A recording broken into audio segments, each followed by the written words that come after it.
Assalamualaikum warahmatullahi wabarakatuh. Selamat sore pemirsa, Anda sedang menyaksikan program Markombur dengan tema menariknya yakni persiapan KPU jelang penetapan DCS Bacalek. Nah pemirsa, sejatinya kita mengetahui bahwa kontestasi pemilu 2024 ini sejatinya akan digelar dengan rangkaian kegiatan dan akan menarik penuh atensi dari masyarakat. Karena kita mengetahui bahwa 14 Februari 2024 akan menjadi penyelenggara yang akan akbar. Tentunya akan menyita perhatian dari publik yang sangat luas. Dan hari ini pemirsa, rangkaian kegiatan apa sajakah yang akan dan juga telah dilalui dari pihak-pihak penyelenggara ini untuk mempersiapkan kesiapan dan persiapan yang matang hingga mencapai keberhasilan terukur dan terarah. Kalau mengingat pada masa ini kita telah masuk dalam pencermatan DCS yang sejatinya merupakan keputusan KPU RI pada nomor 996 pada tahun 2023 pada Bacalek yang mana belum termasuk ataupun dalam kategori TMS tidak memenuhi syarat ini masih bisa untuk melakukan pengajuan ataupun pergantiannya. Lantas sejauh ini bagaimanakah KPU menyikapinya dan bagaimana pula terkait persiapan dan kesiapan dari KPU dalam masa pencermatan DCS ini. Tentunya bersama saya Muhammad Azrul Nasution kita akan bahas kurang lebih 1 jam dan pastinya untuk turut hadir membawa suasana yang hari ini sangat indah telah hadir bersama saya rekan saya Azifah Zarianis. Ya, halo Azrul dan juga pemirsa, apa kabar Anda? Senang sekali hari ini saya bisa menyapa Anda pemirsa kembali lagi dan hari ini bisa mendampingi Azrul ya dalam program Markombur ya Azrul yang pastinya sudah juga dispilkan oleh Azrul terkait dengan topik kita yang hari ini sangat menarik sekali ya Azrul. Apalagi tadi sudah disampaikan oleh Azrul juga terkait dengan pemilu 2024 yang semakin dekat ya, semakin dekat juga kita dengan 14 Februari yang menjadi hari momen penting untuk kita bersama untuk memilih. Perhatian ya. Betul sekali, wakil rakyat yang akan memberikan keterwakilan suara kita terhadap aspirasi-aspirasi yang akan kita suarakan nantinya kepada para bacalek ini. Dan tentunya Azrul dan juga pemirsa hal ini sudah bertahap-tahap ya untuk pendaftarannya, terus juga sudah mulai masuk kepada beberapa tahapan yang sudah dilalui terkait dengan pendaftaran bacalek ini. Dan tentunya dalam hal ini kita juga ingin tahu ya seperti yang tadi Aziz sudah sampaikan bahwa kita ingin melihat seperti apa sih persiapannya dan seperti apa kira-kira ya. Betul sekali. Nah apalagi terkait dengan para penetapan dari DCS itu betul kepada yang paling penting untuk kita lihat sama-sama seberapa besar antusias ini ya dari para bacalek maupun masyarakat sekitar seperti itu. Baiklah, dan tadi sudah dispilkan juga oleh Azrul terkait tema kita pada hari ini yaitu terkait dengan persiapan KPU jelang penetapan DCS Bacalek, dan kami juga nanti akan mengundang Anda pemirsa untuk di telepon interaktif kita di 0811 6100 386. Sekali lagi saya informasikan kembali terkait dengan telepon interaktif di 0811 6100 386 dan Anda bisa bergabung bersama dengan kita ya untuk berkombur-kombur Azril ya pastinya ya. Dan kalau berbicara kombur-kombur biasanya kita menghadirkan narasumber yang kompeten dan juga hebat akan tema menarik kita. Langsung ya Ji, saya perkenalkan ke Anda pemirsa dan juga Ziva. Di sebelah kiri saya telah hadir bersama kita dan juga Anda pemirsa kepada yang terhormat Insinyur Benget Manahan Silitonga selaku Komisioner KPU Sumut. Selamat sore Pak. Ya, selamat sore. Bagaimana kabarnya Pak Benget? Baik, sehat dan memang ada banyak kesibukan, tapi syukur alhamdulillah.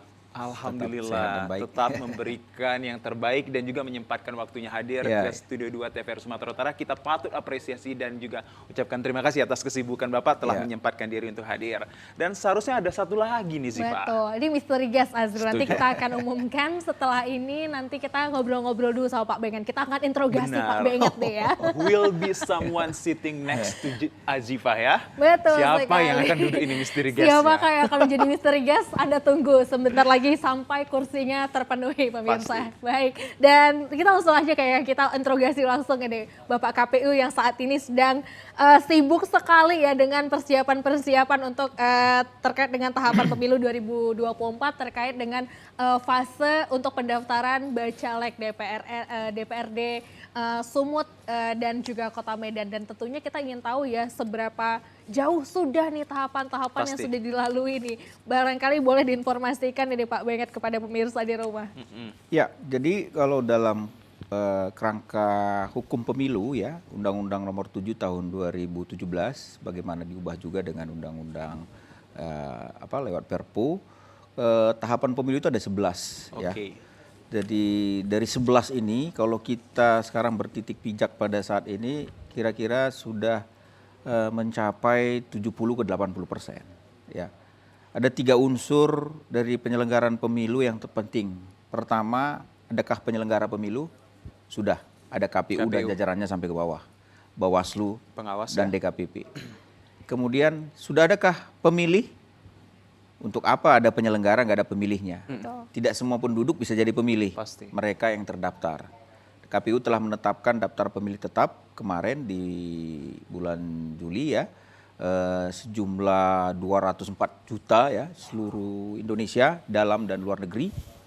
Di Sumatera Utara itu berkisar 10 jutaan. Nah ini kita berharap nih pemirsa dan pendengar TVRI, penonton itu cek nanti Anda apakah sudah terdaftar sebagai pemilih di portal kita. Ini dulu yang penting, yaitu cek dptonline.go.id. Cek dptonline.kpu.go.id ya. Cek dptonline.kpu.go.id. Jadi Anda tinggal masukkan NIK, bisa terdata apakah Anda sudah terdaftar sebagai pemilih atau enggak. Untuk apa merkombur cerita di Kede di mana-mana, tapi Anda ternyata belum terdaftar sebagai pemilih. Nanti nggak bisa gunakan hak pilih. Itu yang pertama. Yang kedua, ya kan, peserta. Yang ketiga ini peserta, ya kan, ada penyelenggara, ada pemilihnya. Siapa yang mau dipilih? Kemarin kita sudah menetapkan partai politik ada 18. Tapi nggak cukup partai, karena mereka juga harus mengajukan caleg. Nanti pasangan calon presiden. Ya kan, nggak bisa hanya milih partai kan, ada legislatif. Nah itulah yang sedang kita kerjakan sekarang. Tahapan pendaftaran dan verifikasi calon legislatif. Kalau di KPU Provinsi itu khusus memverifikasi, mengurus DPRD Provinsi Sumatera Utara. Kalau Kabupaten Kota itu urusannya di KPU Kabupaten Kota. Kalau DPR RI itu urusannya di KPU RI.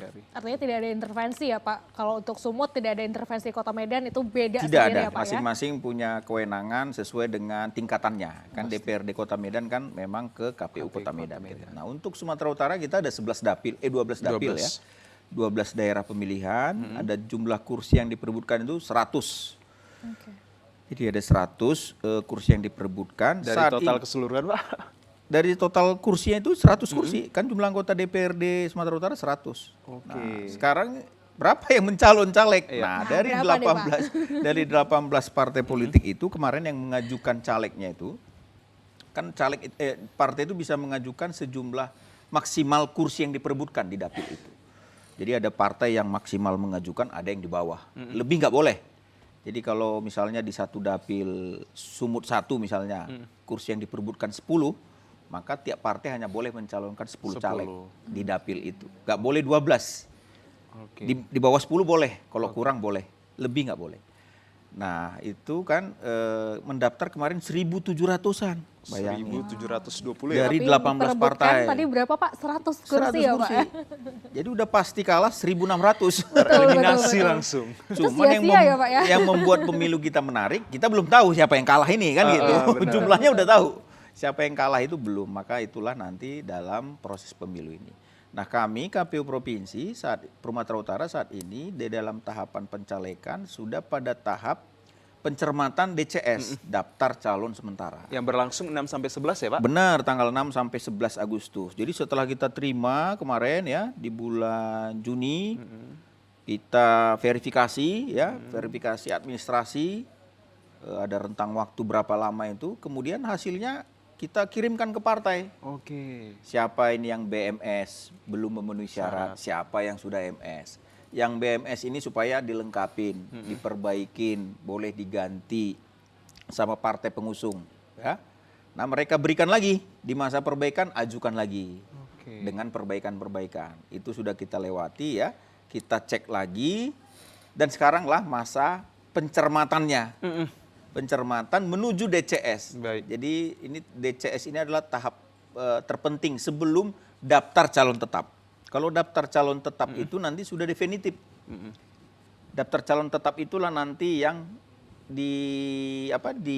diintrodusir ke surat suara. Oke. Nomor urutnya berapa, nomor Dari namanya partai siapa, politik dari mana. partai mana. Kalau sekarang kan belum ini. Ah. Masih sementara, namanya sementara. Ya DCT kan? nanti berlangsung di November ya Pak? November, 3 November. 3 November. Jadi sekarang kita mencermati DCS. Nah, di masa pencermatan ini, partai politik itu kita beri ruang mencermati kembali. Iya.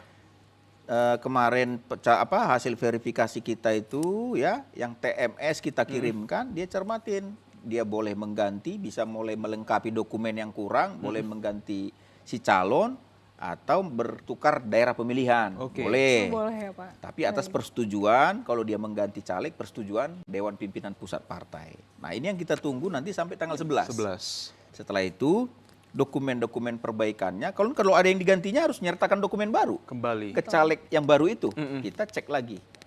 Nanti itulah yang masa tanggal 11 sampai dengan 15. Kita akan cermati lagi verifikasi, sampai nanti kita susun 16-17, lalu kita tetapkan DCS tanggal 18 Agustus. Tanggal 18 Agustus. Iya, kita umumkanlah nanti DCS di tanggal 18-19 Agustus ke masyarakat, ke publik, lewat media cetak, di website kita, di aplikasi resmi kita, ya official resmi, ya website resmi. Kita umumkan tujuannya apa? Di tahap inilah kita mengajak publik itu mengenal.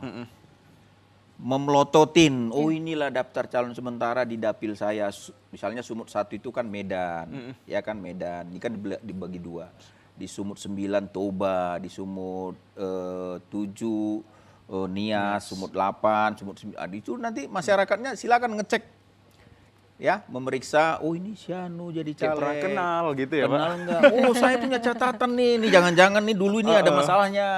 Silakan kasih tanggapan masyarakat. Oke. Jadi ada masa memberi tanggapan masyarakat nanti terhadap DCS. Oke. Jadi ini adalah upaya yang diatur KPU untuk memastikan kualitas ya.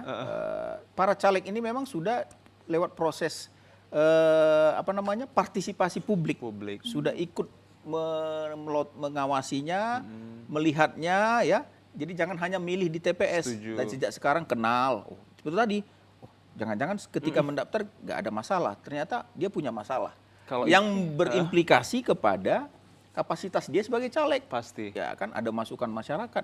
Nanti kita klarifikasi. Mungkin lebih singkatnya bibit bebek bobotnya ya Pak?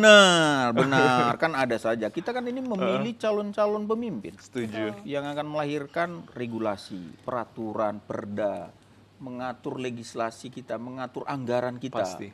Berapa anggaran untuk TVRI, berapa anggaran untuk membangun jalan, Qualified untuk sekolah. enough atau tidak ya? Mereka, bayangkan kalau nggak qualified. Benar. Produk kebijakannya pun bisa jadi nggak Gagal qualified. total nanti Nah, kita. itu. Jadi Betul. publik perlu nanti mencermati DCS itu di masa kita mengumumkan dan berharap mendapatkan tanggapan masukan Feedback masyarakat. kembali Karena ya. seringkali kita umumkan nggak peduli.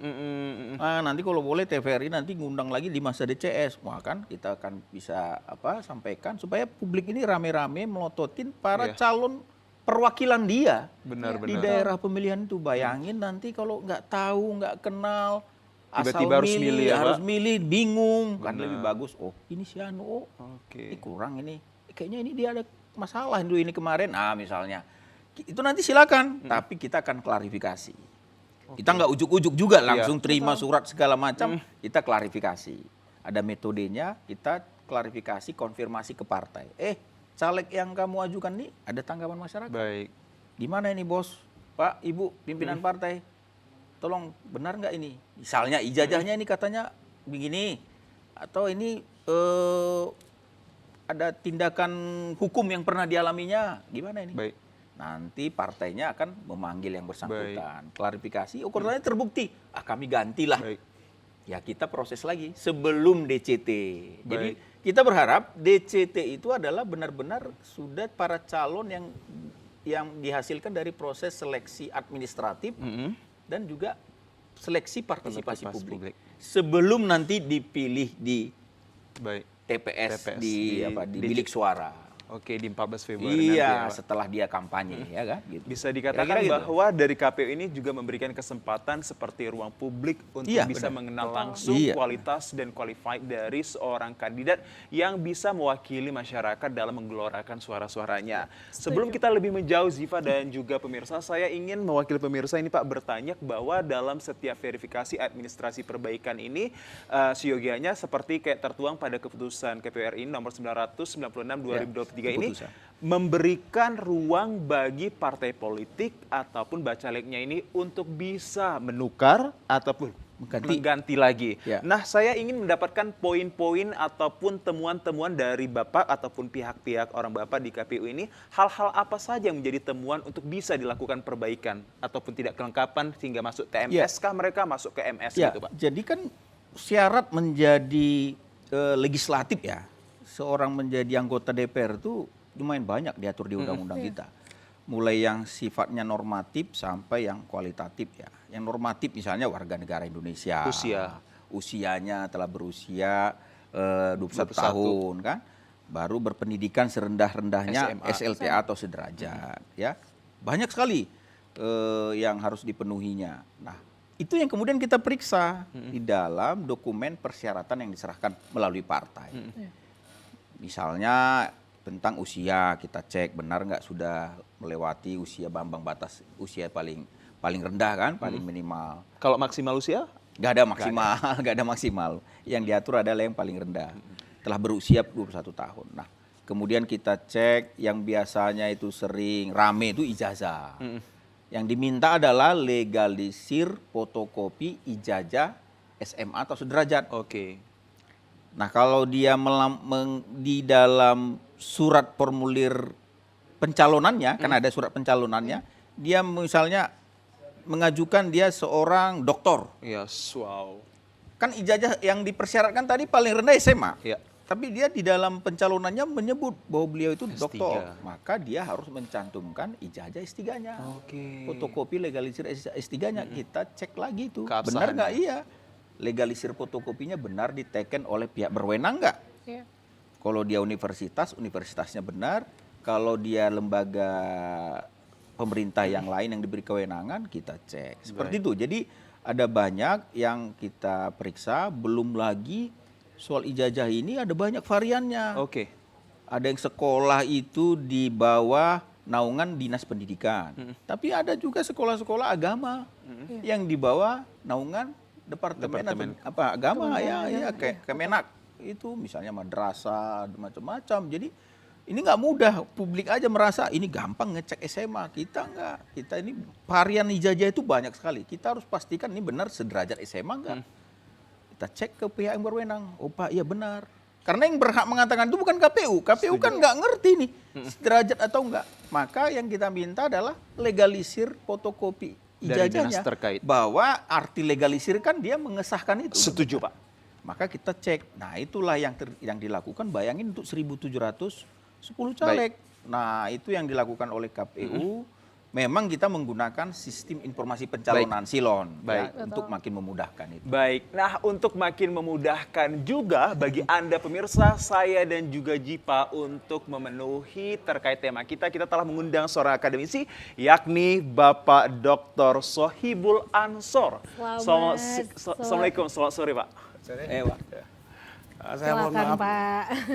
Mohon maaf saya chatting ada genangan sedikit. Alhamdulillahnya sehat ya Pak? Alhamdulillah sehat. Yang penting Bapak hadir, itu yang kami tunggu-tunggu. Pastinya, dan untuk menyemarakkan pemirsa suasana hari ini, kami persilahkan kepada kedua narasumber kami untuk mencicipi teh yang telah kami suguhkan. Kita akan hadirkan sesaat lagi perbincangan, tetap bersama kami di Markombur.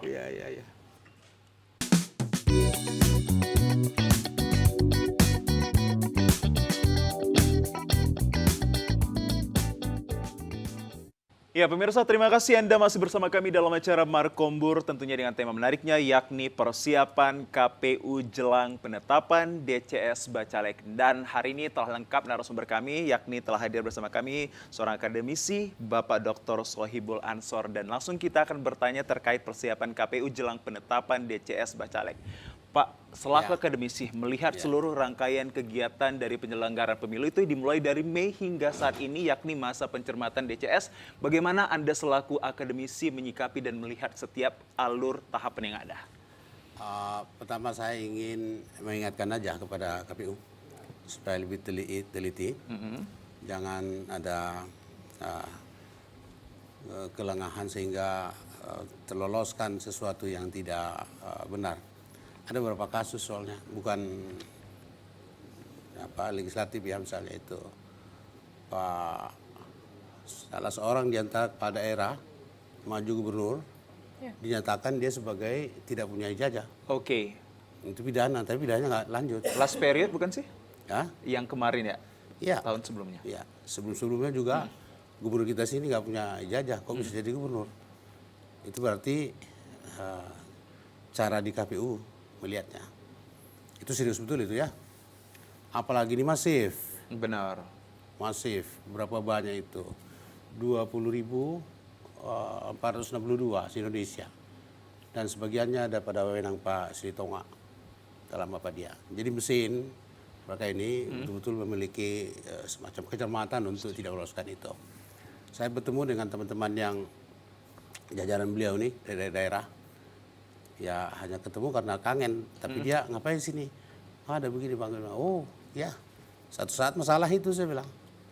Jangan lengah, harus ada pertanggungjawaban secara kelembagaan kalian sudah melakukan dan sepanjang akses kalian yang bisa sudah kalian lakukan. Sehingga bola tidak mati di tangan kalian. Oke. Jadi hal-hal yang serius seperti itu masih ada kemungkinan terjadi nanti. Itu yang pertama. Yang kedua, setelah itu kan ada etapnya untuk pencermatan dibuka ke publik itu. Ke publik. Ya. Ruang publik akan hadir. Iya, itu yang perlu sebetulnya lebih mendapat perhatian dari rakyat. Tapi medianya apa ya? Di situs website atau adakah dia ditempel di kelurahan-kelurahan atau mana gitu ya? Sehingga kesempatan rakyat kita itu untuk menelaah terlalu terbuka luas begitu tuh. Rakyat kita sekarang sangat peduli memang untuk beberapa hal, tapi untuk hal-hal yang sifatnya itu rutin dan pemilu dianggap rutin, yang kayak dulu juga kan pikir dia dalam hati. Jadi tidak memiliki sebuah daya tarik untuk bergairah memperhatikannya. Jadi agak harus dipikirkan memang apa cara untuk membuat mereka interesting. Anak-anak muda misalkan, sebetulnya bukan anak muda, milenial pun banyak yang kan dia juga gitu. Jadi tidak ada interesting ke situ tuh. Belakangan ketahuan ketika rivality ada di antara mereka, ya kan? Periode yang sekarang itu juga ada. Kemarin saya ingat baca-baca koran itu, teman seiringnya juga satu partai satu dapil yang meribut ini juga kan. Itu berarti KPU-nya lengah sehingga rivalnya yang lebih tahu gitu ya. Rivalnya itu sangat berkepentingan kalau dia keluar dari situ, berarti saya akan menjadi pengganti dia kan. Tapi itu tadi itu persoalannya ada masivitas yang banyak sekali yang mau diperiksa ini. Se-Indonesia ada 20.462 dan saya tidak tahu berapa persen untuk beliau ini. Itu kira-kira kesulitannya menurut saya, pandangan saya seperti itu. Saya belum tahu tadi apa informasi yang diberikan oleh Pak Sri Tonga sebelum saya hadir. Saya mohon maaf ada. Baik, berarti bisa dikonklusikan sebelum ke Zipa, tadi Pak Sohibul untuk mendapatkan suatu perhatian yakni supaya lebih teliti lagi, tidak jadinya terjadi kelengahan di antara pihak terkait, dan yang terakhir mengadakan ruang publik yang seharusnya sifatnya ini lebih menarik lagi untuk melihat hal-hal yang qualified dan quality dari seorang bacalek itu sendiri. Harus ada hal-hal yang ditaruh sifatnya interesting tadi seperti kata Pak Sohibul. Level-level permasalahannya ada. Saya juga dengar. Saya dipanggil-panggil lagi nih. Kenapa? Nama di KTP dengan keinginan baru berbeda. Itu nggak serius betul sebetulnya. Nggak serius itu. Dia sudah doktor, dia dipingin bikin doktor. Padahal di KTP belum dimaksudkan doktornya itu. Jadi KPU minta standarkan aja. Nggak usah pakai ini doktornya lagi. Karena belum, kalau nggak ganti KTP gitu ya. Ini nggak serius betul. Nggak serius betul, hanya mutasi data saja. Yang paling serius seperti yang saya tadi itu ada dokumen-dokumen gelap, di-clearkan dan macam-macam gitu tuh. Harus cermat ini berarti dari pihak KPU ini sih Pak. Iya, betul. Teliti harus ini sih Pak. Ini kerja keras ekstra sih untuk para Secara teknis sederhana, nggak sulit. Secara teknis Pelaksananya mungkin. sudah sulit ini. betul. Secara teknis nggak sulit. Pelaksananya? Ya di situ dia. Nah, masa Yang seorang kepala daerah, implementasinya ya Pak kepala ya. daerah 2 periode dia jadi bupati, Oke. dianggap tak punya ijazah, Benar. dan dianggap itu pidana, dan tak lanjut pidananya. Jadi bukan soal sulitnya pekerjaan itu, ada sesuatu mentality yang sulit, Oke. motif-motif yang sulit, itu masalahnya. Oke. Oke, baik. Nah, ini pastinya menarik sekali dan benar saya setuju juga ya Azrul dengan Jangan pernyataan. setuju juga, setuju apa enggak? Setuju, Saya Pak. setuju. Saya sangat setuju, Pak. Saya sangat setuju. Maksudnya saya tadi bilangin Azrul setuju, Iya, saya setuju setuju. juga, Iya. Pak. Gitu. Double agreement ya. Betul. Jadi kita benar-benar valid nih kesetujuannya. Oke, terkait dengan ijazah ini kan banyak sekali dan tadi juga disebutkan oleh Pak Benget juga ya bahwa memang permasalahan ijazah juga Terjadi di terjadi Fermin. gitu ya di dalam tahap-tahapan ini. Dan bagaimana Pak untuk dari KPU sendiri ini untuk menghindari ijazah-ijazah bodong karena kan untuk verifikasi berkas ijazah sendiri itu dilihat hanya keabsahannya saja Pak, tidak ditelusuri apakah ini benar atau ini ijazah bodong. Seperti apa nih kalau dari Apakah KPU ada sendiri? alat teknologinya Ya. mungkin? Betul. Ya makanya jadi tadi kan kita udah jelasin standar yang berlaku dalam proses verifikasi administrasi di KPU biasanya untuk ijazah bukan biasanya yang sudah lazim dan itu sekarang dipertahankan adalah pertama yang kita minta soal membuktikan bahwa dia berpendidikan SLT atau sederajat adalah fotokopi legalisir fotokopi ijazahnya. Iya. Kita nggak minta ijazah asli. Oke.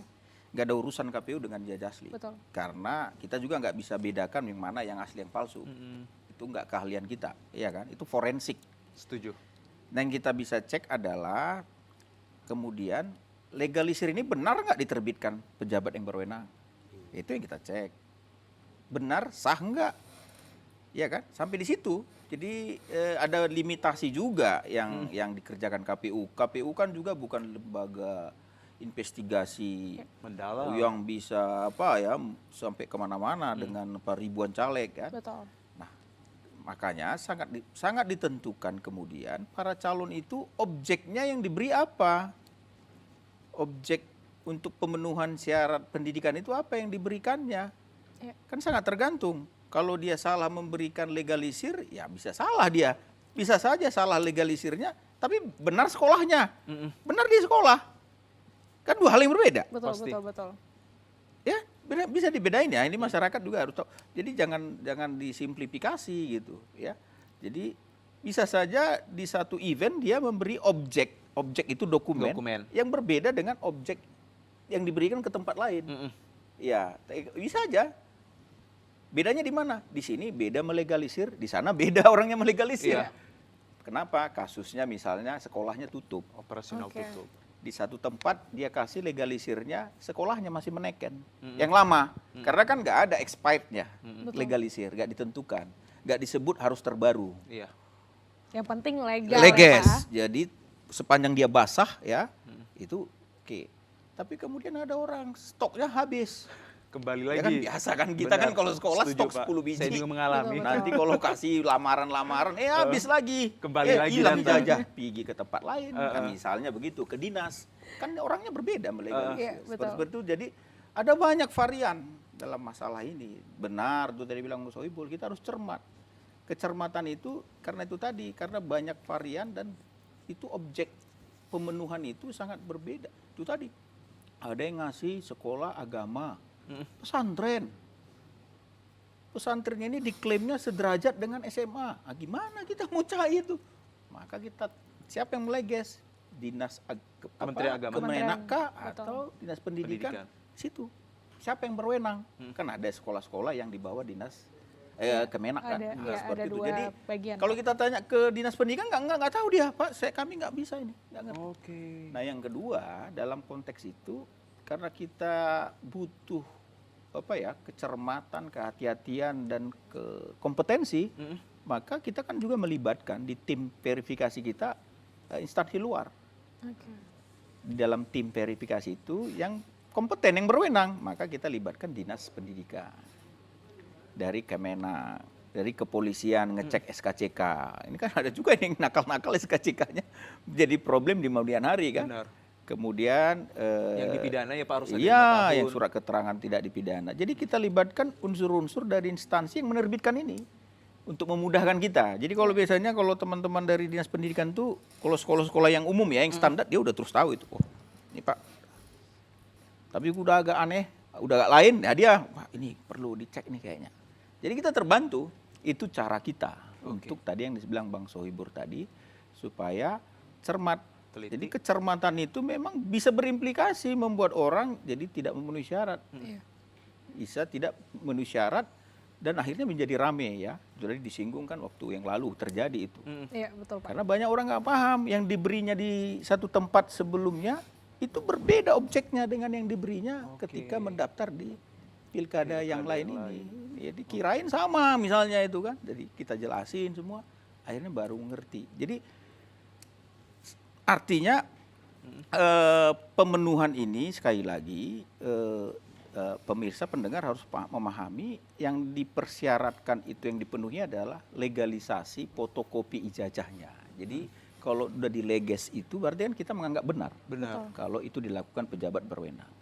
Nah, yang kedua memang dalam banyak kasus juga terjadi yang bilang Bang Sohibul, terjadi perbedaan nama antara dokumen kependudukan dengan nama di ijazah. Setuju. Oke. Benget Manahan Silitonga di KTP. Di ijazah Benget S. Iya. Nah, coba. Ini kan potensial ini. Benar. Maka ini biasanya kami supaya kecermatan kehati-hatian minta penjelasan dari pihak yang berwenang. Apakah itu sekolahnya yang bisa menerangkan bahwa nama yang berbeda ini adalah orang yang sama. Baik. Oke. Nah itu bagi kita perlu itu, bagi KPU untuk memastikan administratifnya. Itu yang bisa kita lakukan. Kalau minimal paling ekstrim nggak bisa lagi, dia buat pernyataan di atas materai bahwa itu adalah orang yang sama. Oke. Satu aspek kemudahan, satu tertib hukum. Benar. Karena dalam pidana siapa yang menggunakan dia yang kena. Iya, Setuju. betul. Bukan KPU mungkin etiknya nanti, yaitu yang dibilang Bang Sohibul, kita etik gak cermat, gak hati-hati. Tapi dalam konteks kejahatan pidana, siapa yang menggunakan itu yang dalam pidana pemilu ya, Betul. siapa yang menggunakan dokumen itu yang terkena pidana nanti. Ya itu jadi itu harus perlu dipahami oleh para caleg, kita sosialisasikan supaya hati-hati, jangan macam-macam. Nanti ya kita bisa aja mungkin diburamin mata kita katakan oke, ternyata ketemu di kemudian hari yang terkena pasti kejahatan pidana dia, karena delik dalam pidana pemilu itu adalah barang siapa yang menggunakan dokumen tidak sah, tidak palsu dan lain sebagainya dalam proses pencalonan itu akan terkena pidana penjara pemilu. Nah, jadi saya sepakat dengan apa yang disampaikan oleh Bang Sohibul, kita perlu cermat, perlu hati-hati, dan itu makanya kita libatkan partisipasi publik. Nanti dalam DCS diumumkan, kan mata KPU ini terbatas. Iya, betul. Nah, Bang Sohibul mungkin tahu, oh ini si Anu ini ada ini, Mas, nggak tahu orang ini dulu 10 tahun lalu ada problem ini, kasih dokumen. Jadi terbantu kita, masyarakat nggak memilih orang yang salah, yang nggak kompeten, nggak qualified, yang nggak sesuai. Baik, sebelum ke Pak Sohibul, langsung saja dari Pak Benget untuk memberikan satu klarifikasi tadi terkait ruang publik ini harus menghadirkan hal-hal yang menarik untuk bisa menggait partisipasi publik ini nanti Pak. Hal-hal apa saja yang dilakukan selain dari website tadi yang dibilang Pak Sohibul? Kalau di peraturan KPU memang kita diwajibkan juga lewat media cetak. Oke, Media ada cetak, aturannya. jadi sekarang itu kita siapkan, diatur. Jadi wajib nanti provinsi, kabupaten tuh umumkan lewat media cetak. Karena media cetak itulah yang mainstream ya, yang masih digunakan oleh publik. Walau di website, walau media sosial kita juga nanti akan umumkan. Tapi yang terpenting kan begini, apapun itu upaya kita, itu tadi Bang Sohibul benar. Ini publik pemilih ini yang harus kita gerakkan juga. Untuk ikut berpartisipasi sejak sekarang, proaktif. Itu calon pemimpinmu loh. Itu ngatur anggaran untuk jalan kau nanti dia. Ngatur perda dia. Yang ngawasin bupati ini semua nanti dia. Kalau salah orangnya, itu apa? Dia 3 kewenangan loh yang paling besar. Legislasi, budgeting, pengawasan. Baik. Nah kalau kita keliru, ini harus kita halu-halukan ke masyarakat. Makanya pelototin siapa caleg di dapilmu, dari partai mana. Nanti kalau ada negatif, tanggapan, masukan, kirim ke KPU. Baik, tidak hanya KPU yang cermat, tapi masyarakat juga iya, ya, dokumen cermat dan yang teliti. Kerjasama berdua sama. Nah, kembali lagi kepada Pak Sohibul ya, Azril, kita juga ingin tahu seperti apa, mungkin nanti diselipkan juga untuk bagaimana masyarakat ini bisa peka terhadap pendaftaran dan juga tahapan-tahapan dari Bacalek ini, karena penting sekali, apalagi nanti kita akan ada masa di mana masyarakat ini bisa berpartisipasi aktif untuk memberikan sumbangsih ya untuk kritisasi terhadap Bacalek yang mungkin keliru terhadap kequalified-nya Pak. Seperti apa nih kira-kira kalau dari akademisi sendiri? Singkat dan padat ya Pak. Mensituasikan, mengkondisikan, membuat dia menjadi pusat perhatian dari seluruh masyarakat yang segmentasinya berbeda-beda. Dialog-dialog seperti ini perlu diperbanyak. Oke. Itu satu. Lalu kemudian ada media lain, sekolah-sekolah. Ya. Saya baru diminta oleh satu instansi di Pemprov Su untuk ikut nyumbang tulisan pada sebuah buku yang mereka akan terbitkan. Saya dapat bagian bagaimana media memainkan peran di situ tuh. Saya memperbandingkan beberapa negara. Kita rupanya masih sangat sedikit itu investasi kita untuk itu. Seperti dikatakan oleh beliau tadi itu, padahal peran orang-orang yang akan kita legitkan ke legislatif ini sangat penting sekali. Karena itu tidak boleh setengah hati. Anggaran secara totaliti memang besar kita. Saya tidak tahu di mana itu.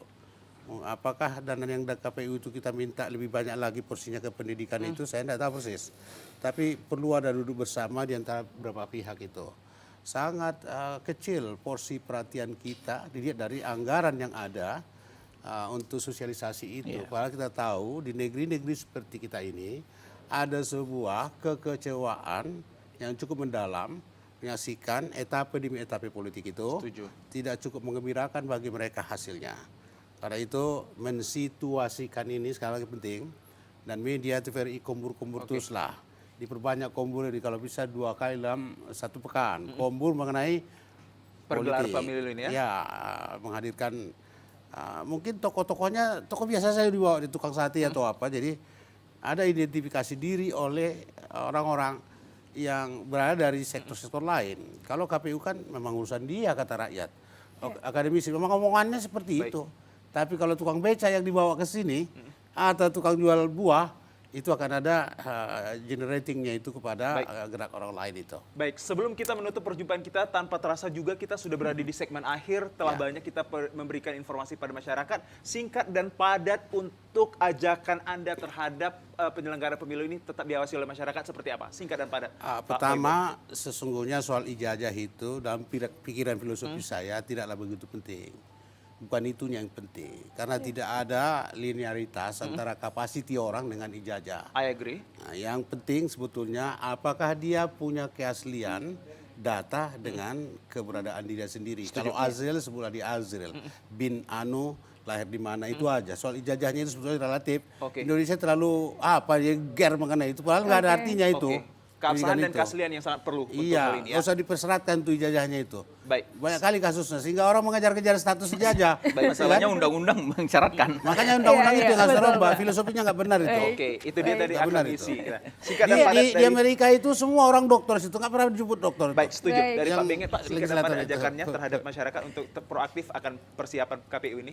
Ya, jadi calon legislatif ya itu adalah bagian dari para pemimpin politik untuk masa 5 tahun yang memegang peranan kunci ya, kewenangan besar menentukan maju mundurnya kita di masa yang akan datang. Karena dia dengan segala kewenangan yang dimiliki. Maka saya kira awasi kami, silakan masyarakat awasin penyelenggara menjalankan tugas ini. Mungkin kami bisa keliru, silap, ada yang jahat juga. Silakan laporkan mekanisme yang ada. Yang kedua, di mana bisa dilaporkan Pak? boleh ke DKPP, boleh ke Bawaslu. Kalau pidana dia bisa ke Gakumdu, ya, ke Gakumdu juga boleh. Nah yang kedua, tapi nggak cukup. KPU kerja baik, masyarakatnya apatis, pemilihnya apatis. Maka nanti di masa DCS, daftar calon sementara diumumkan, ayolah pelototin Jangan hanya artis film aja yang dipelototin, ya artis Korea, apa Betul. kawin cerai, ya Iya, kan iya. dibahas berhari-hari. Calegnya yang akan memegang hajat hidup kita 5 tahun datang itu nggak kita peduliin. Setelah jadi baru kita ributin, baru Betul. kita kecewa. Baik. Itu poin saya. Baik, terima kasih Pak Sohibul dan juga Pak Benyat sudah memberikan closing Nggak statement terasa dan ya sih, Pak. betul sekali dan luar biasa sekali ya. Jadi penekanan-penekanan yang diberikan kepada dari kedua narasumber kita adalah bagaimana kita bekerja sama ya untuk saling mensukseskan pemilu 2024 khususnya dalam tahapan untuk pemilu di mana suara aspirasi masyarakat DPR ini menjadi penentuan kita 5 Pasti. tahun mendatang ini. Pasti. Jadi pastikan masyarakat juga harus melek terhadap hal itu dan pastinya karena sudah 1 jam ya Azli kita menemani Terasa, pemirsa di rumah sangat tidak terasa sekali kami pamit undur diri. Saya Ziva Zahrianis dan rekan saya Muhammad Azrul Nasution, kita akan ketemu di episode selanjutnya. Sebelum kami berpisah, kami ucapkan terima kasih atas kehadiran narasumber dan tentunya Anda pemirsa, terimalah persembahan akhir kami melalui sebuah lagu yang indah.